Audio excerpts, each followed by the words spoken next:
Good evening, everyone. Welcome to the September 14th Garbage and Recycling Advisory Committee meeting.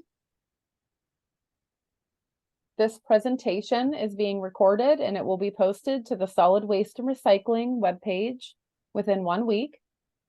There are hold times on the agenda for public comment this evening. If you're having any trouble, please refer to Zoom's technical assistance this evening. And all attendees out in the attendee pool are muted, but there will be the opportunity during those moments of public comment. You could either raise your hand or we can unmute you and see if you have anything to add to the meeting this evening. Only just as far as the committee bylaws go on public comment, only the committee chair may recognize a public attendee. You may use the raise the hand feature to indicate your desire to participate when the chair acknowledges that the time has arrived on the agenda. Those attendees calling in will also be recognized and given the opportunity to speak. Once a public attendee is recognized by the chair, the response will be related only to the request made by the chair and may be subject to a time limit, typically 2 minutes. New business that arises or is suggested during the public comment period should be placed on the next meeting agenda. And we are not going to be holding translation services this evening. Let me switch screens and I'll get to the roll call.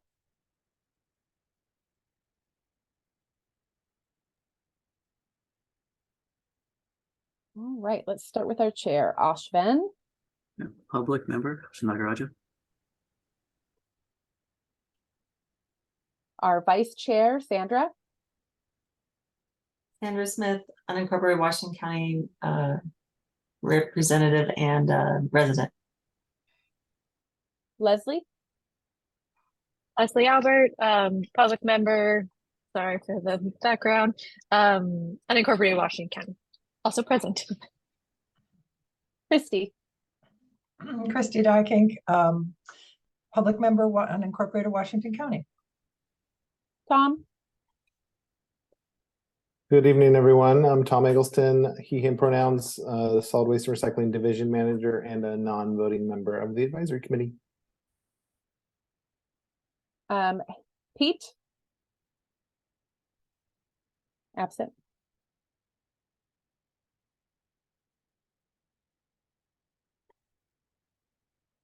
Brian.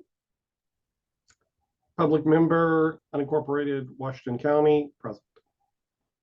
Also absent this evening, we have Hannah Carlson, Myra Hernandez, Pete Pastres, and Vinod Singh. Thank you. And with that, I will turn it over to you, Ashwin. Yeah, well, thank you, Erin, for the introductions. And good evening, everybody. Hope everyone had a good summer. Maybe we just go ahead and go into updates. Thank you, Tom. Sure, thanks, Ashwin. So a couple updates here. It's been a couple months, so I have a handful. Just make sure you all are aware, on June 27th at the board meeting, the Board of Commissioners approved the rate adjustments that your committee advised on at the end of May. And just as a reminder, those were a 3.6% increase for rural residential services, a 5.53% increase for urban residential with residential food scraps being added, 3.19% increase for commercial container service, and a 7.6% increase for Dropbox services. At the same meeting, the board also approved an action item amending the solid waste recycling administrative rules, making commercial residential food scraps part of the packaged bundle for urban unincorporated Washington County community members effective October 1st. Coming up quickly, and we'll hear more about the outreach plan for that in a minute. Another update, we attended a work session with the Board of Commissioners this last Tuesday, 9/12, to discuss the Metro's system facility plan.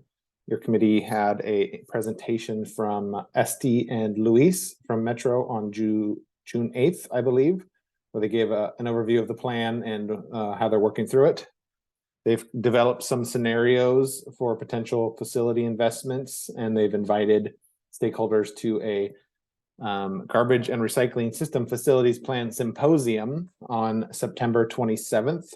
Our board was interested in their invitation and they requested some information from staff on that. So we briefed them on the on the scenarios and prepared them to engage in that conversation. That is available online. So if you're interested in that conversation, it was on the September 12th work session meeting, and you can go watch the recording. And I would also just put out there, if any of you all are interested in that symposium as a potential attendee to advocate for Washington County community in the system facilities planning process, let us know, let Kathy know, and we will check with Metro to see if we can get you on the invite list. Let's see what some of the things that they found in their gap analysis, and I think we've been ringing the alarm bells about for quite a while, is that we are seeing a pretty significant gap in household hazardous waste services in Washington County, and also a pretty significant gap in access to general public's ability to dispose of garbage at a transfer station, for example. So right now, Metro Central and Metro South are the only two public facilities in the region, and they're a pretty good drive for most folks on the west side. And those are the only two places that take household hazardous waste on a regular basis.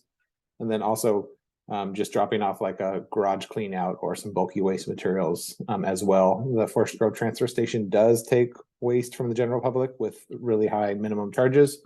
We hear from folks all the time about how they don't like those high charges. So that's a gap we've definitely been highlighting, and our board wants to echo. And our board seems to be in strong support of some public investment from Metro on the west side for more facility access for our community out here, for those two items in particular. Some new staff changes. So Kate DeCesare here is joining us this evening to give us an update on the residential food scraps collection program. Kate is a new education outreach supervisor on our team. She was an internal promotion. She was previously a green business advisor, and so now she's leading that education team. So congratulations, Kate. I don't know, do you want to take a second to introduce yourself a little more and maybe some of your background too, Kate? Sure. Thanks, Tom. So yeah, I've been helping businesses launch food scraps programs for about the past 3 years here with the county, and of course, all the regular recycling assistance. And then prior to that, I worked for a food waste prevention company, and I was lucky enough to travel all over the world and help chefs launch food waste tracking and prevention programs. And I did that for about 3 years as well. And I have a background in leadership for sustainability education, and I'm just really excited as I'm kind of settling into this new role and working with the team in a different way. Thanks, Kate. Kate's been doing great. She's about 2 months into it. Does that sound right? Yeah. One of the first tasks on Kate's plate, obviously, it was also replacing her position, because when you have an internal movement, you have to hire for yourself. So we are getting close to finalizing a recruitment for 2 positions, actually, a permanent green business advisor position that will be working on the business team, and then also a limited duration green business advisor position that will be really focused on implementing the commercial food scraps collection mandate. We're going to be kind of working hard with the business community, getting them on the commercial food scraps programs. We should have those team members on board here at the end of this month is our goal. And maybe we can invite them and introduce them at a future GRAC meeting as well. A couple updates on the DEQ Recycling Modernization Act things. Lots continues to happen on the Recycling Modernization Act implementation with the DEQ. They have wrapped up rulemaking 1, which was their first of 2 rulemakings. Let's put it this way. They've developed proposed administrative rules, and they've put them out for public comment, and they are waiting till I think November. They're planning to go to the EQC for final consideration and approval. Washington County submitted comments on the rules, mostly focused on making sure that we're advocating for a list, a uniform statewide collection list that includes more, not less, recyclable materials. There's some forces pushing against more materials being in the cart, and we're advocating for modernizing our system and asking our system to be more robust and not less robust for our community members. It is a challenge because it's a statewide collection list, but we don't think that the metro region should walk backwards necessarily. We also are commenting on local government flexibility, mainly in regards to glass collection. It appears glass might not be a required program element. And we do collect glass on the side right now. And we're asking for the flexibility to make the decision as a community ourselves, whether we want to collect just glass on the side, or if we want to maybe take this opportunity to look at adding something like Recycle Plus for all, or bringing the depot to the curb and using the infrastructure and the investments in the glass system to collect more than just glass on the side of the recycling bin. So that would be a pretty cool opportunity, and we're kind of planting that seed with DEQ and hoping that they don't shut the door on that through the rulemaking process, at least so that we can make that decision as a community and not have that be made for us at the state level. We're also advocating for robust convenience standards for the depot access. So we want to make sure that they consider urban unincorporated areas when they're thinking about convenience standards in terms of how long it takes someone to get to a recycling depot. Most of the initial rules were how many need to be within each city, and we raised the issue to DEQ and said, hey, wait, we have a pretty significant urban unincorporated population of over 250,000 folks, and they need access to depots as well, so please consider them in your rules. I think we saw some progress there, and we're just making sure that we re-highlight the importance of that in rulemaking 1. So we'll see where those goes, and we can keep you updated when the final list is approved by the EQC. It'll be a big thing, and we can share out what we're going to expect to see on the collection list in 2025. Go ahead, Brian, before I jump to the next rulemaking. Yeah, so just real quick, you gave a lot of stuff there. Appreciate it. So the glass thing, it sounds a little worrisome, like, because it sounds like they want to make it so that you don't collect it, because I know it's real popular, or at least it is, at least from what I know.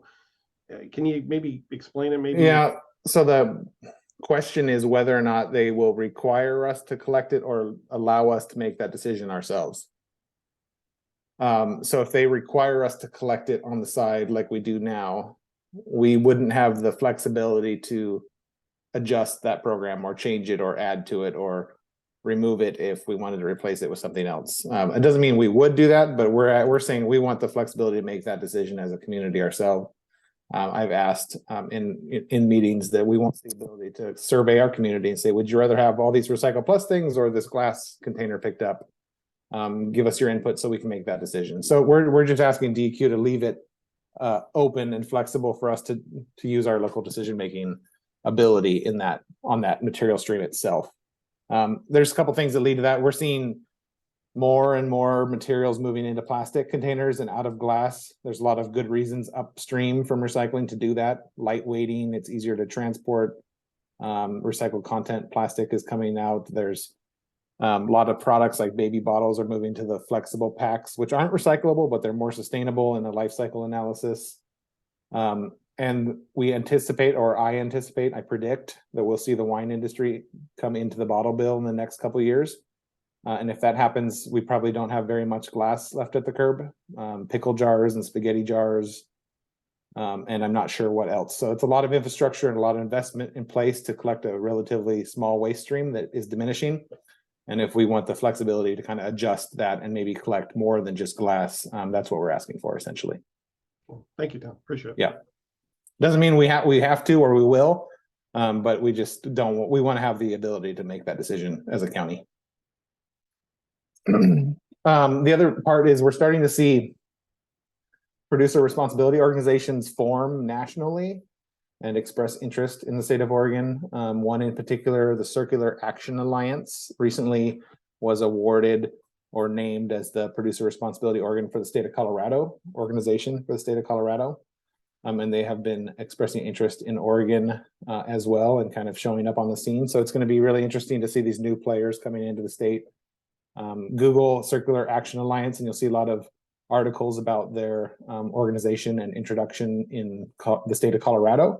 And you can start to get an idea of these new organizations that we're going to see showing up in the scene. It doesn't mean it's going to be them. It could be them. It could be multiple different PROs. It could be someone other than them, but these are the kind of, we're starting to see those organizations forming nationally.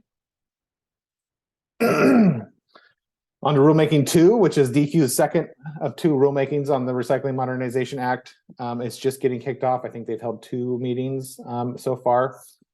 This rulemaking is going to be mostly focused on MRFs, so recycling centers and permitting and standards at those MRFs. So they're going to be talking about living wages and supportive benefits for waste workers. They're going to be talking about contamination reduction programs. They're going to be talking about permitting and certification programs for MRFs. They're going to be talking about fees. One of the fees that we advocated for up front is this processor commodity risk fee, which essentially is the producers paying into the MRFs to make it so that the MRFs charge the trucks less money when they drop off recycling, so that ratepayers aren't paying for the volatility of the recycling markets. And that's a fee that is intended to bring the average cost of taking recycling to a MRF to $0. How that's going to play out is going to be interesting. Right now, I think we're paying upwards of $100 to $120 a ton for mixed recycling at the MRFs because of the state of the markets. So this is a really important thing for us in terms of making sure that ratepayers benefit from this legislation as well as the industry players. They're also going to talk about local government reimbursement for contamination education. That's a big part of the bill. It says that local governments may get up to $3 per capita to educate about contamination. And that's a pretty significant amount of money. For Washington County, for our jurisdiction, that'd be close to $1.5 million a year to do contamination reduction education. And for context, our whole budget right now is about $3 million a year for all the work we do. So that's a significant chunk of change. We don't know what that's going to look like. That's what the rulemaking is going to kind of define. How do we access those funds? What can we use them for? What kind of campaigns and outreach strategies would we want to engage in? Kind of things we could buy or purchase for the garbage trucks to help them have more technology to monitor contamination, things like that. And I think that's about it on rulemaking 2. We're going to stay engaged in the process, and we should see rules go to the EQC in late 2024 in rulemaking 2, I think. So we'll try to keep you engaged. I did also, I haven't heard back yet, so no promises, but I did reach out to one of the LCA experts, life cycle analysis experts at DEQ, and asked if they'd be able or willing to come to our committee and talk about life cycle analyses that they do, how they use them in decision making, and how the DEQ kind of incorporates that into their work. So we'll see. Hopefully, we'll get some interest from them to be able to come out and do that too. The end of my updates. Thanks, Tom. A lot of info you've been saving all summer for us. We appreciate it. Kathy, you want to go over Sure. calendar and other updates? First, thank you to those of you that sent me a quick email and let me know that you were coming to the meeting. I'm still struggling a little to get a full group to respond. It's not quite as important when there isn't an action item, but it's just helpful, like when we're doing roll call and other things, to just know and that we're not sitting here waiting. So it's just kind of keeping things moving. So thanks to those of you who did. In terms of the calendar update, we are intending to have a fully in-person meeting in October. And prior to the meeting, we would like to have a meal. We don't know what that looks like yet, but we're offering food as a big incentive, and also a chance for everyone to get to know each other a little better. There's just something about having human contact once in a while that I think helps a collective group just sort of begin to understand each other. So that's our intent. In terms of what's on the October meeting, it's a little lean right now. I intend to provide a staff report regarding last year's periodic reviews. If you remember, in December, we did a review of Garbarino and another one from Republic, and the result of that certificate review there were several items that had to be completed before they would be fully in compliance with our rules and our code. And the code, as a reminder, our code requires periodic reviews every 4 years for each hauler. And so we divided our 8 haulers into groups of 2, a larger one and a smaller one. This year we're doing waste management and Evergreen, slipped my mind. And that'll come before you all in December. But after last year's review, there were several items that took some time, but we're really, really close to being able to say that the 2 haulers are in full compliance. So I intend to bring a little staff report and give them an opportunity if they want to also weigh in and kind of come full circle with the first set of reviews. So that's October. November, we're hopeful LCA analysis. I mean, the life cycle analysis, that's we're hopeful. But right now we don't have anything scheduled, but we'll figure out something. And then December, we only are going to do the 2 periodic reviews because they take quite a bit of time. And I'm still inquiring about the OBRC tour. So that I haven't forgotten. I just haven't gotten confirmation yet on potential days. And in terms of those of you that expressed interest in the ride-alongs with the service providers, I am going to be sending an email to both Pride and Waste Management, and I'm going to include those members' emails that I'll copy you, and then it'll be up to the service provider and yourself to kind of schedule when would be a good time. But that should probably could happen, even before the end of the month or into October. It's just really dependent on your schedule and their schedule. And that's it, Ashwin. Thanks, Kathy. We did have that Recycle Plus item, I think previously scheduled for October.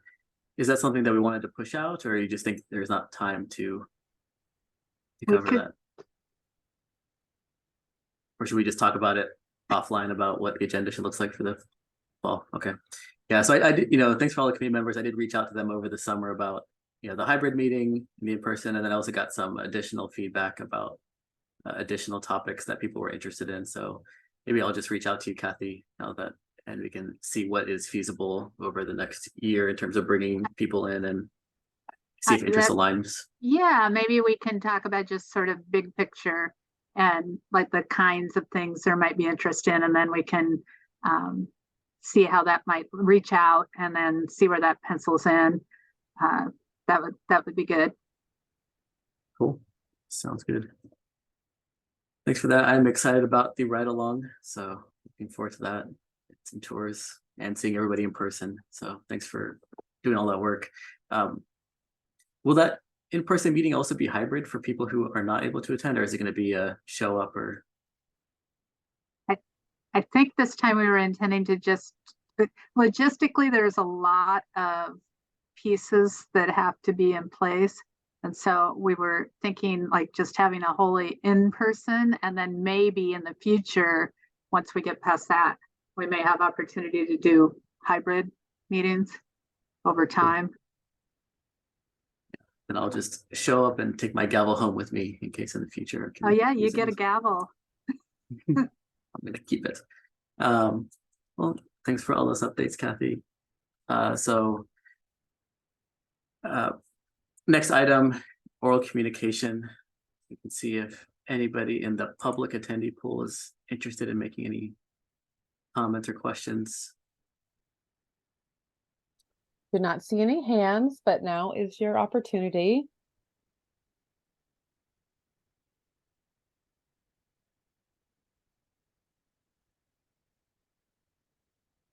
I think you can move on. So we can continue on to the presentation. Kate, you'd like to take us away? Yeah, thank you. I will share my screen here.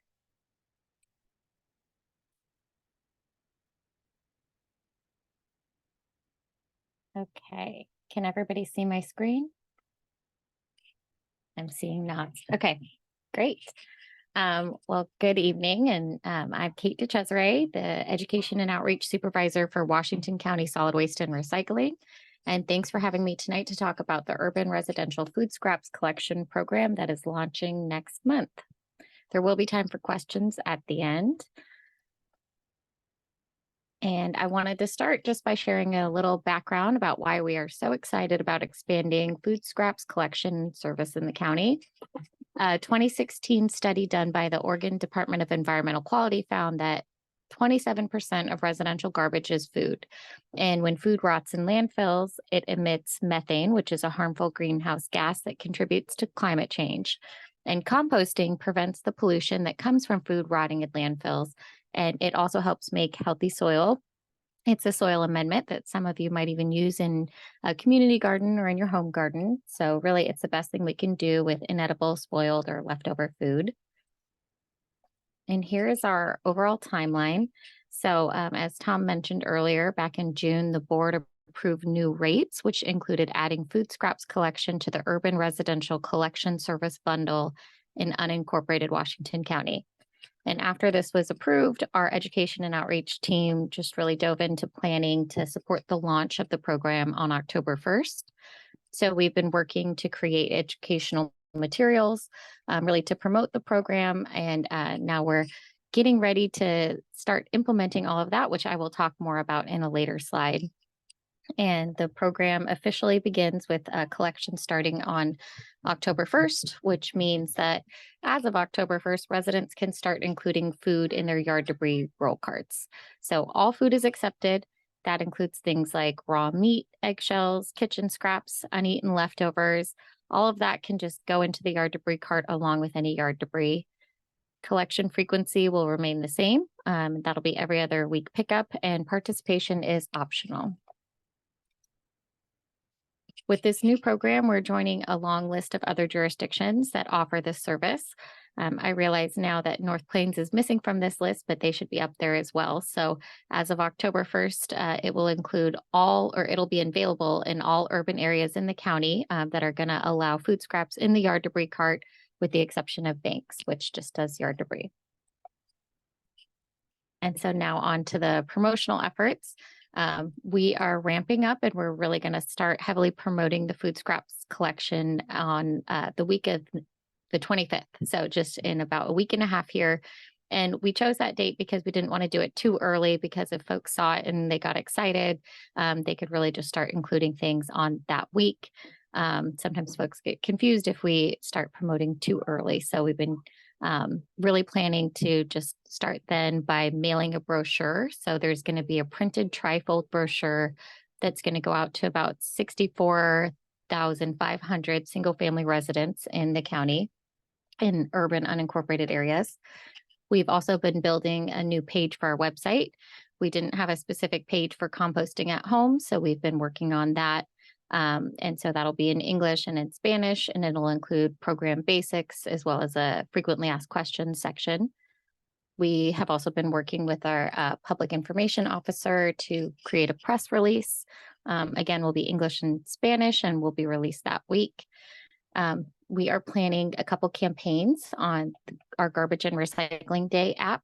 So the first one will be announcing this new service, and it'll be focused just on unincorporated customers. And then we'll be also sending a reminder to all jurisdictions that have the yard debris service, kind of just a reminder that they can add food and do kind of some of that countywide promotion.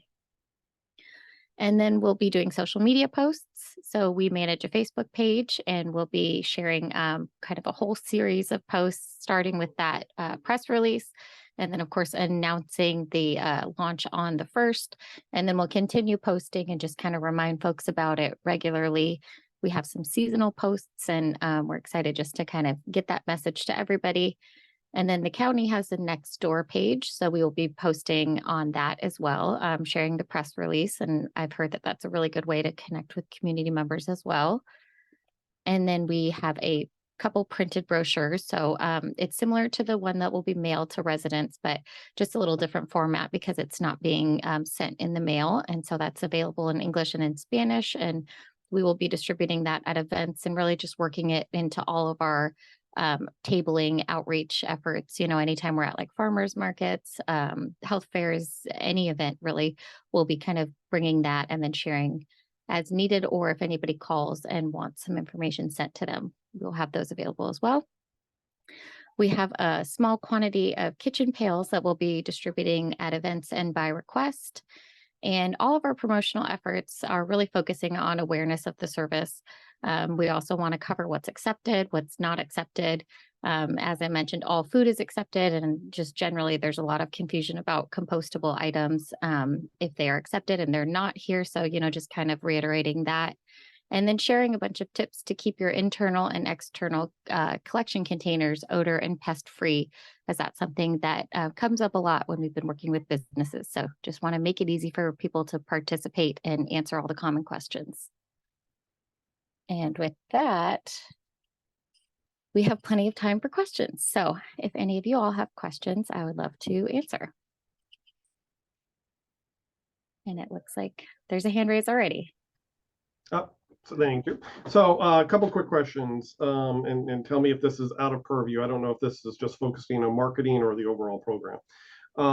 Any concern about how to monitor for contamination? Because somebody's got a piece of meat and it's still wrapped in the plastic. Plastic ain't supposed to go in there. That type of thing. And then any concerns around the early bit, right? I totally love the fact you're like, we got to hold off because people want to use it right away. Has any of the haulers or anybody reported like they already started sneaking stuff in? Any concerns about that? I haven't heard any from the haulers, and Tom or Aaron, Kathy, if any of you have heard anything, please jump in. I know I've heard from the customer service people that sometimes people have called, and I know at least one community member was like, oh no, I already put some stuff in there. So I think it was minimal from what I've heard on that.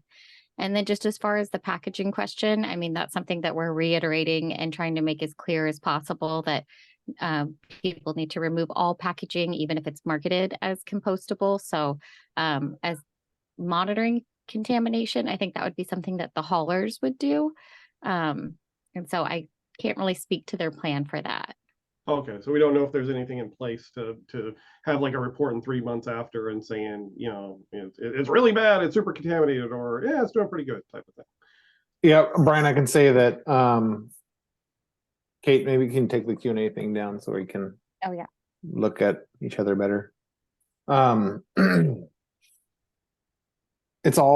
of it's going to be going to Nature Recology Organics North Plains. And we work really closely with Recology as they are we franchise that facility. So we regulate that facility, and we regularly check in with them on the quality and quantity of the residential programs that are already going there. We've seen really good quality stuff showing up from Washington County, and we've replicated the acceptance list and the acceptance standards that we see in like Hillsborough and Beaverton and Cornelius and Forest Grove. So we're pretty confident it's not going to be overly contaminated. There's no formal report or program cadence, but we'll be checking in with them to make sure that, excuse me, that things are coming in acceptable, in an acceptable condition. And if we need to pivot or develop any kind of special oops tags and work with the haulers to do more contamination education, we can do that. I'd say the biggest thing that we notice out there is that the quantity of food in the yard debris seems kind of low. So it's like maybe a more of a participation thing issue than it is a over participation issue. And that's a little bit different than some of the other programs that they see from in the rest of the region. So I don't know if everybody's better at following the rules in Washington County, or we just have a more robust kind of concerted education effort, but it seems to have gone pretty well up to this point. And in regards to people starting early, I also understand that pretty much everybody's already taking stuff to North Plains. So it's not like there's a huge liability for someone sneaking in a couple pieces of food scraps early. There's not gonna be like a big permit violation at a compost facility. We want to follow the board. The rules do say October 1st, so we're trying to hold true to that. But I don't think there's going to be a huge issue if someone sneaks in a couple things next week, I guess. Go ahead, Leslie. All right, so my first question was if the scraps were going to go to Recology, so that's exciting. Well, sorry so about speaking. everything collected in north of 26 will go directly to Recology. Some of the stuff collected by Pride will be going back to the Pride facility. They received a permit to accept the residential type 3 feedstock at their facility directly. I think now they are transferring over to Recology Organics North Plains, but they have the ability to say transfer down to Pacific Region Compost in Benton County too. So it's a transfer point that can go to multiple locations, but most of it will be going to Recology. Yes. Okay, that's really cool, just since that's where we went, right? Yep. Okay. And then the second question was and I'm assuming the answer is yes, but in the marketing materials, is there like a little section about the benefits of composting? Mostly so like I can explain it to since I live in unincorporated Washington County and I can tell all my neighbors about it. It would be really cool. Just make sure there's something I can share with everyone who's not already composting. I know a lot of my neighbors already do, but Yep, we tried to keep it really simple and just kind of very clear, but it's similar to what I shared in this presentation, but we do have that you could just kind of read that script. And then I think we expand on it a little bit more in the FAQs on our website. awesome. Thank you. Go ahead, Sandra. Hi, so I think it was slide 4, you had wrote that there was a limited number of non-food items. What would that be? You can include like coffee filters that are used coffee filters, tea bags. You can use BPI certified, that's the Biodegradable Products Institute certified liner bags. And those are accepted. And then food soiled napkins and paper towels also can be in there. But we try to keep it pretty minimal and hopefully avoid confusion. Will that be in the flyer as well? It will be, yeah. Mhm. Yeah, and I was afraid to put a big thing on next door myself, but it sounds like you guys are gonna beat me to it. I would say to Sandra that pizza boxes are That an item that's included in most of the programs, education materials as acceptable because they're covered in grease. That's an okay thing to do. We intentionally left them out and stayed silent on them because pizza boxes are on the proposed list that DEQ has for the recycling container. So we didn't want to start telling people to put them in the compost bin and then in a year say, oh, never mind, take them out of the compost bin and put them in the recycling bin. And if it looks like DEQ is heading to put them in the recycle bin, so we're just going to stay silent on pizza boxes. And hopefully if everything goes forward, they'll be in the recycling bin next year. even the greasy, dirty part? Yeah, I mean, I think they're finding that they can still recycle it. So Interesting. All right, thanks. Christy, go ahead. Thanks. I'm really excited about this program. I really hope people will adopt it. And I think the methane message is just really critical because to get people past this idea that it's going to smell bad and be inconvenient, there has to be a bigger reason for it. So I think the methane message is really important. Is there a way, and are the cities currently doing this, to monitor the rate of participation? Is there a goal for that? How can you tell if the program's working? really good question, Christy. So there's a couple ways I can think of. I don't know if any of the cities are actively doing this. The best way for us to monitor that is to work with Recology to try to get an idea of what percent of what's coming in is food in their mixed loads. Sometimes it's as low as they think 1% to 2% of the yard debris, up to 6-7%. So if we see that number go up, we think that means more people are participating. That's right. Another thing when we modeled this, and this is just an idea I'm coming up with thinking up right now, we estimated that folks would set out their carts more often because they had food in them, especially in the off seasons. So maybe after another cycle or two, we can come up with a rate cycle. We can kind of start monitoring those pickups or set outs for yard debris and see if we can see some trends there. Aaron, I don't know if our DCRs are gather that level of information, or is that something we can monitor? What are we monitoring for again? An increased tonnage? In increase in basically set outs for yard debris mixed with food versus yard debris by itself. So if it's set out 10% more, we're assuming that means there's more people putting food in it. We will get the set out count and we will get the tonnage count. So those are some data points we can use to track. That's a good idea, Christy. Thanks. Yeah. I had one more question.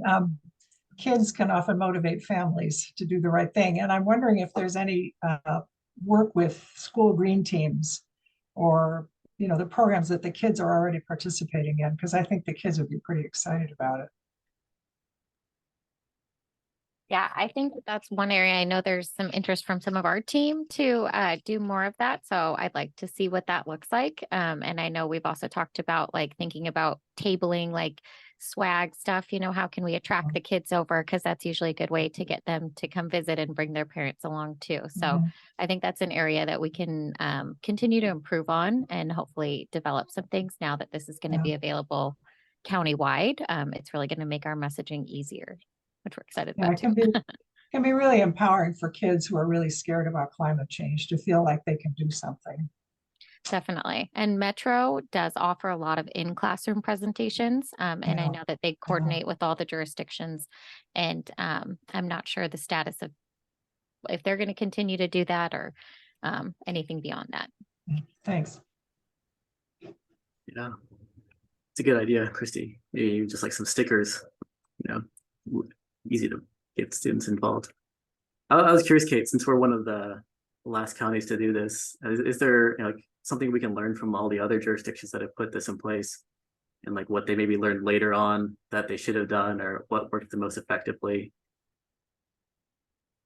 Well, that's a good question. I might bring Tom into this one because he's got a little bit more background. I think a couple of things we did. We didn't buy kitchen pails for all 65,000 households. That would have been a pretty significant investment.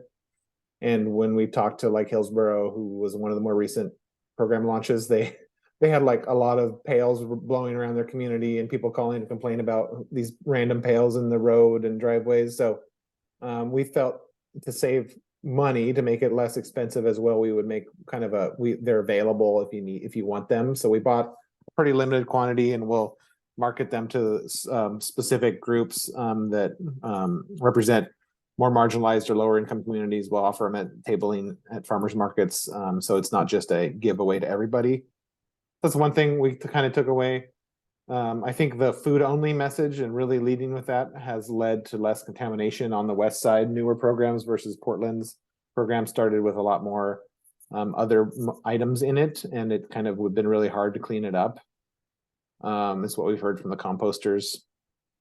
Those are a couple things I could think of. I think it really the other part, I guess, is Hillsborough has had successfully been doing every other week collection for 2 years now, and that was before that there was a little bit untested, and everyone was a little nervous about that because people might be scared of the odors, or they might attract more things would rot faster or have more time to sit in the bin. It hasn't seemed to play out too bad, so we followed suit there, and in order to get it over the line a little bit cheaper. So I think those are some big learnings, but there's still, I think, more to learn. I think the biggest thing that we want to try to do is what I guess I know, Brian, I think you were getting at this, is just making sure we get people to participate and become aware of it. Even if we send 65,000 letters out, most people aren't going to know it's a thing. Nothing changes.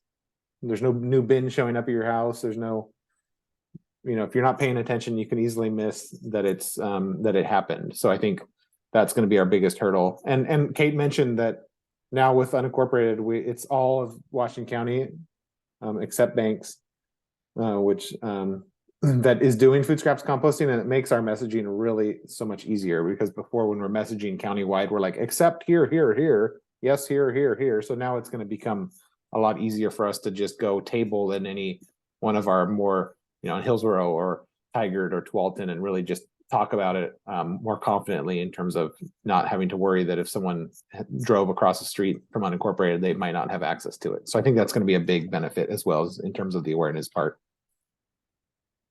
Thanks, Tom. And then maybe one more question, just like you mentioned in terms of outreach, maybe just more generally, I'm just kind of curious how, like, you do like Nextdoor and you Recycle Day app and the flyers. Do you know how much engagement you have on the app versus on social media? Because yeah, I think the flyers are probably hit or miss, and it's hard to know whether someone gets it. And if they get it, they may choose or not choose to participate. So you don't necessarily know, are they not participating because they didn't receive it? So I guess I was just curious if there's like, I like the app a lot. I'm curious like how much outreach you actually expect that and engagement that gets. And then also with social media. Yeah, the app is one of our more powerful tools, actually. I think we have over 35,000 people that have downloaded it, which is really impressive. It's Recollect is the company that hosts that technology, and they're very impressed with our uptake in our community. They want to replicate some of the things we're doing. I think part of that is we have some every other week programs that are hard to track and keep track of. And if you live in a community that everything's picked up every week, then the app is kind of meaningless, but it's actually really useful for folks in our community. So we do see a lot of engagement there. Social media, get a couple hundred likes maybe on a really good post and some comments. Nextdoor does seem to go, and it gets legs sometimes and takes off. Sometimes it doesn't. It's hard to tell. But when we send out a newsletter every year to every household in the county as a direct mail, and their phones go off the hook. So that is the most expensive and the most seems to be the most effective way to get people's attention. But just sending this one round of brochures is going to cost us around $18,000. So that's a really expensive way to share information. It's probably the most expensive way we have. It is pretty effective. We've seen it be really effective in the newsletter. And Recycle Plus as well. When we sent a postcard out, it was like we got 600 the next month that signed up. And before that, it was like, 50. So it is effective. It's expensive though. I don't know, Kate, if you have any other thoughts.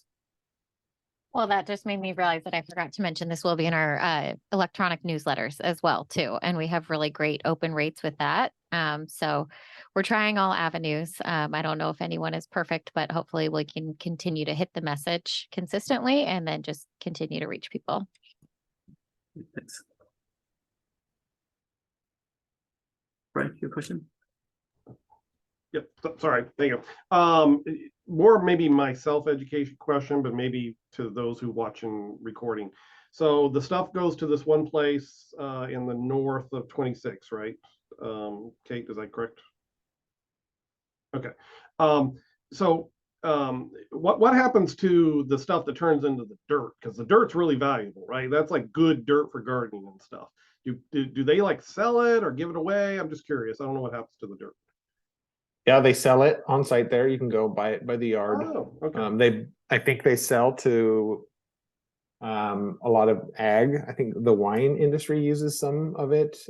Orchards use some of it too. They make pretty quality product that they're pretty proud of there. So like highway grading was very common. Yeah, that's another one. The kind of when they do the re-sloping the highways, they cover it with compost too. So they do a pretty good job with it there. That's another idea. I think Beaverton has done some, working with Recology, and I'm sure they'd be willing to work with us on this. If there was like a community garden or a park and we wanted to dump 4 or 5 yards and invite neighbors to come in and bring their buckets and pick up some compost, I think that's a thing we could try to do too. Okay, cool. Thanks.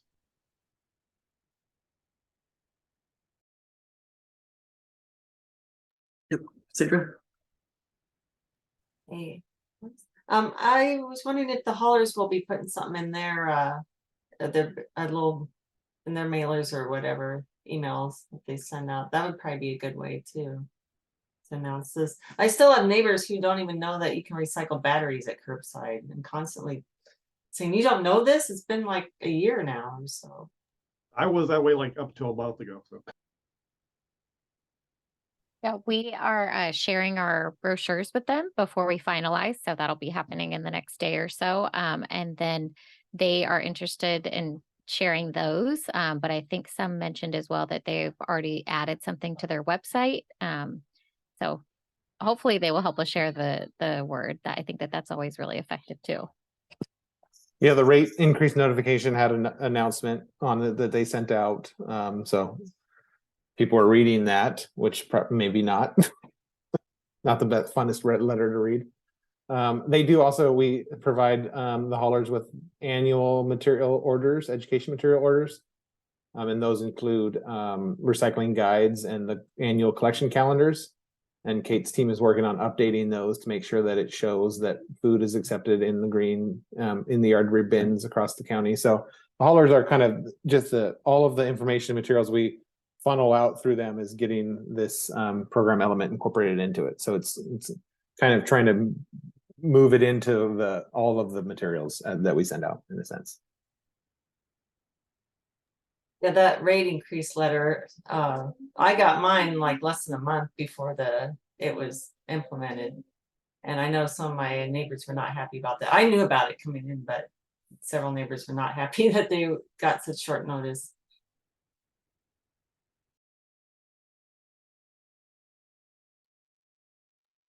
Maybe there's Any- something like we can put a blurb on like the bill that says like, want to save?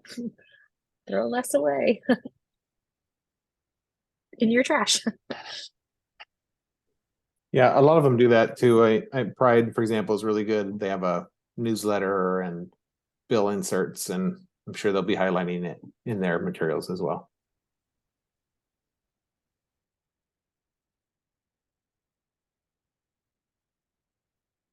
Any other questions, comments?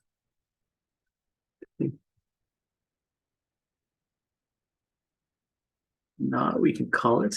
Thank you, Kate, for the presentation, and very excited for this launch. You're a lot of compost enthusiasts on this panel, so as soon as that material is up, please let us know. I think we would like to see it and help spread the news. So we're all super excited to see this come in. We can maybe have some brochures at our in-person meeting in October you guys could take and share with your neighbors. Yeah. Sounds good. Well, so we can move on to the our last item on the agenda, oral communication for attendees. If there's any questions or comments from the public attendees. I don't know if anybody from the committee wants to share any other news, like pickup events that are coming up. Yep, go ahead, Sandra. I just about the September 27th Metro meeting, I got an invitation to it. Did everyone on the committee get it? I Yeah, don't know why I got it. I got it also. Yeah, I Okay, thought it was all right. because of the Maybe Master Recycler program. If you, that maybe good. that's- You don't need us to get a special invitation then. You guys are special already. I'm already signed up. I thought you'd get us better tickets or something, or like I think there's only one class of tickets. It's drink general tickets, admission. or I don't know. It's got to be some. If I would encourage you all to come if you can. how many people are going? Christy, are you going? You said? I'm trying Kathy to. and I will be there, and I think When is it again? Commissioner Treese and Chair Harrington are probably planning to attend too. It's on the 27th, middle of the day, of course. 10 to 3, I thought it think. was all day long. It looked like.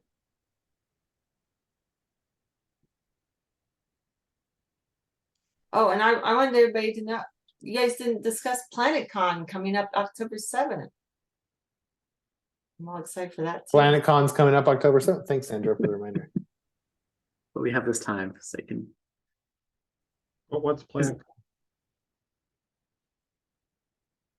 It's You a wanna big give cycle overview? event, Yeah. and it's gonna be in Hillsborough this time. I'll let someone else talk about it because I don't know that much about it, other than they're taking lots of plastics and what is it, the computer stuff and electronics.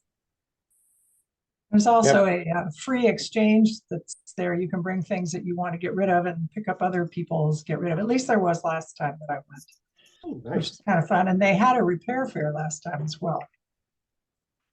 It's just people walk in with insane amounts of things that they've been saving up Oh, I got to recycle. Big long line. Yeah, so it's October 7th. Thanks, Sandra, for the reminder. Where is it? It's at the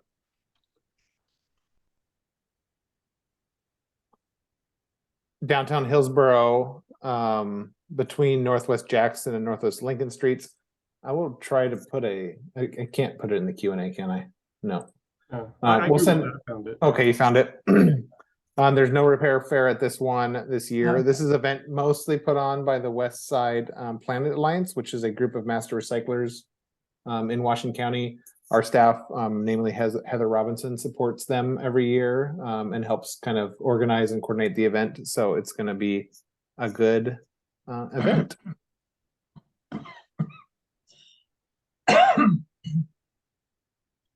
I think there's a recycle fair in Sherwood coming up. If I remember.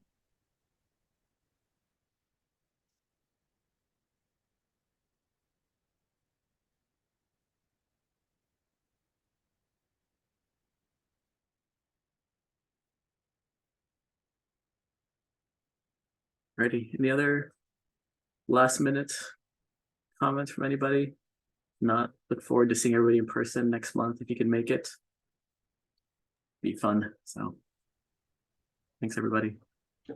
Thank you, Blessings. everybody. Thanks, everyone. Thank you. Good to see Bye. you all. Bye-bye. Bye. Have a good evening.